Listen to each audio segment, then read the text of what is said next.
Hi everyone, my name is Kyle. Welcome to another video. And on this video, we're going to talk about the bass pedals that I love to use. The top 5, if you want to call it that, for tone shaping, playing live, and recording. I will show the link. I'll put a link in the description down below for the gear that you can get if you want to check it out for yourself. This video is just me talking about it. I will do more in-depth videos of recording and how I put my real settings to it and put it for for recording it. And I guess on this video in particular, I'll talk about live situations as well with the pedals. The pedals are mostly distortion and preamps and one wah volume and these are really cool. These are my personal favorites, and let's start with it. Here, the first one is the Sadowsky Preamp DI. Now, this looks really simplistic, which it is, but you want that's great. I love that. The biggest thing that I love about these guys is the preamp is modeled on the Sadowsky bass guitars themselves. So, for instance, I have a Fender Jazz bass, and it's a passive. Well, I want to have a little bit more, juice, an active feel to it. I can turn this on, and essentially, I have the Sadowsky preamp style of their guitar line, which is freaking awesome. You got obviously your classic in and out, and then XLR out for the front of the house or for recording, and I use it as right after the tuner, and it's a great preamp. I've been a super huge fan. I can't wait to get a video out for you guys to at least get a good quality of the tones I get out of this. Can you use this on the other active bass? I think so. I haven't done it yet personally. I just do this for all my personal non-active basses, and it's worked out well for me. All right, let's move on to the next one. The next one is great for practice, live, and recording. Is the Ampeg SCR-DI. Now this pedal, it's cool. You got your own scrambler, and of course you got your active. Well, it's not act. I guess it is active. At least basic controls of the Ampeg sound, which is really great. And it's great in a compact kind of box. Again, you got input. Now, I think the cool thing is, especially for practice, you got auxiliary in. So you got your little headphone input to put in, like, well, back in the day, your iPod or whatever, so you could play the music and practice with it. And plus, you got your phones out and a line out and an XLR out as well. For recording and for front of house again.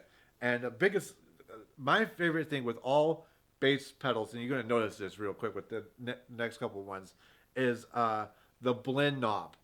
Especially for bass, there's nothing worse than going distortion and not having good solid lows throughout your rig. Because when you put distortion on, usually it just gets all swollen up and then you got no real foundation anymore. And that kind of sucks. So I'm happy now, and at least it's been going on at least 10 years or more now. The blend knob is such a saver for me for playing live and and just jamming out with the guys. So at least I know where I'm at too while playing the damn thing. Again, an Ampeg SCR-DI, robust product behind it, and I love it. I mean, it helps me out, and then it will work on active and passive basses. I use them for 4 or 5 strings and alternate tunings as well. All right, let's move on. This one is a Deluxe Big Muff, the bass version. Now, again, it has the blend knob, which I'm super, again, big fan. Big fan.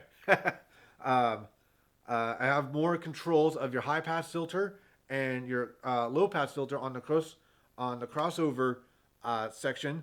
So what that means is that I can filter out all the distortion that I don't want to feed it into. Like on the high pass filter, I want to make sure I don't want to get the low end. I want just the mid and the highs for distortion, and again get the lows as the foundation, nice and clear and powered. That's my philosophy, and that's what I like. And the reason why I'm having different distortion pedals as well, because in most bands that I'm in or played with, there's usually two guitar players, and every guitar player have their own tone, you know. So I try to help out and support the other guitar player's tone, okay. And the guitar. Let's just say guitar left and guitar right. Guitar left could be a little bit more brighter of a tone, so I'm trying to match that up with this pedal. Or for instance, if I'm trying to match up the guitar player has a little bit darker tone, or something different, I go with the Microtubes, and again adjust to the guitar player's levels so it sounds good. So back to the Big Muff. Another thing is that I love about it is the gate on here. I know it sounds low because it's great. It's a good little buffer just in case if you got too much going on with the gain and the hiss. It's nice. Definitely recommend it.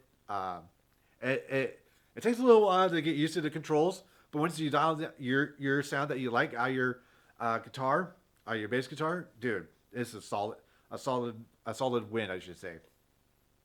All right, now I'm gonna go with the big little guy that packs a punch.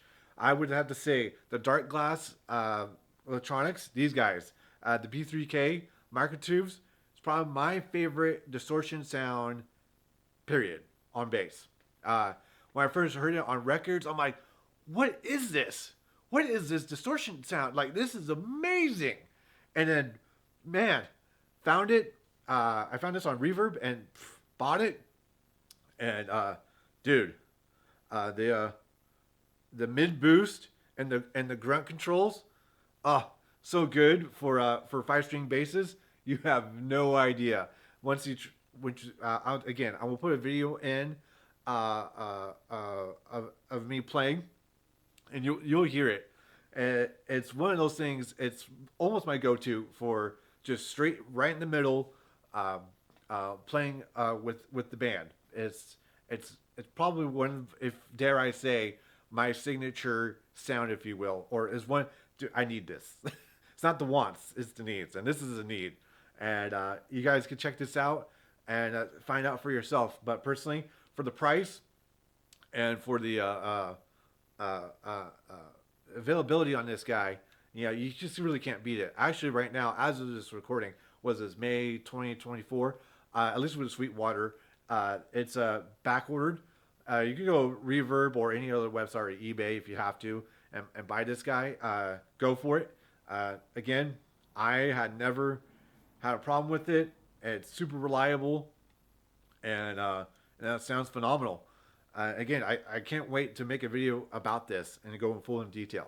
All right, the next guitar pedal, which is number 5, and this is a little bit of an odd duck for some people. It's people will be a little bit shocked. Technically, it's I guess it's a guitar pedal. Really, is the Morley Pro Series 2 Distortion Wall Volume. So you got 3 things going on with this bad boy.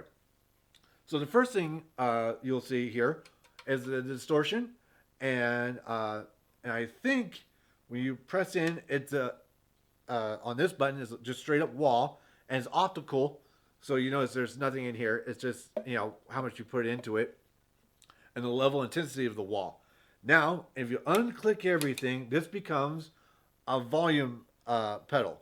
So you got to be a little bit careful, because if you have it all the way down, I think if you have it all the way down compressed, it is no volume. So you got to be a little bit careful.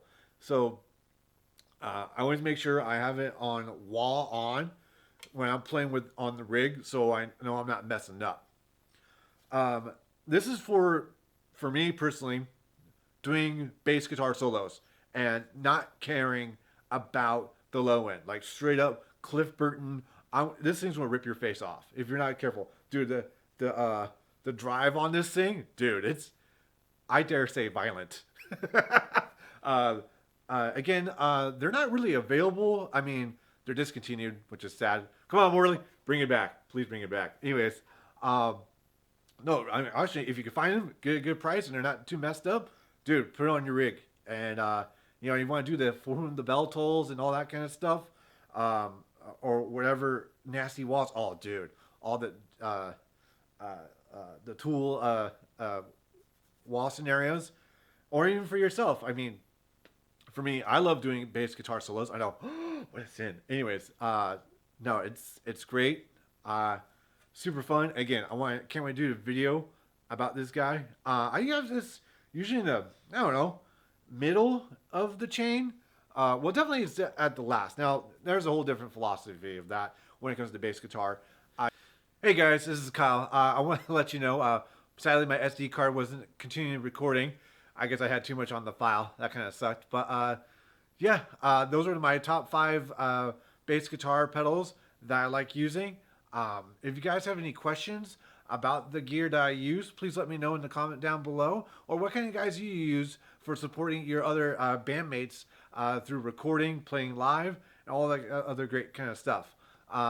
Thank you for watching. I want you guys to have a great day. See you guys on the next video. Again, my name is Kyle. Please like and subscribe. Take care. See you on the next one.